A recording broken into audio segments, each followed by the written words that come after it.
Hi, it's me again with Corel Drill Tips and Tricks. And somebody emailed me they're having trouble making a shortcut key to do power clipping. And I don't power clip that much. Power clip is under Object or Arrange.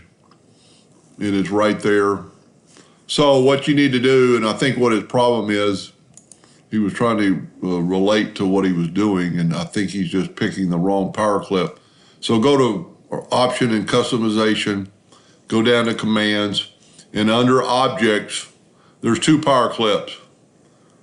There's power clip, and I think that's what he's doing, but you need power clip inside container. Go to shortcut keys, and then just pick a key that is not assigned. So I'm gonna go O, put a sign, and then say OK. Then if it works, I would save it as default. Your power clip has to be grouped together. So I'm going to hit the letter O, and I get a little power clip arrow, and there it is. I don't use power clip that much. It does work pretty well. I just don't use it enough to have a shortcut key. But I guess if I was going to,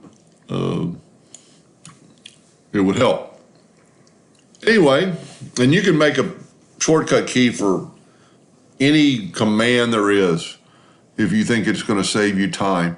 It does save you a little time. Let's back up here to power clip this thing. You would have to have it grouped together and then go to Object. That's 1 click, 2 clicks, 3 clicks. And if you have a letter, it's just 1 click. Anyway, I hope that helped them a little bit. Thank you for watching.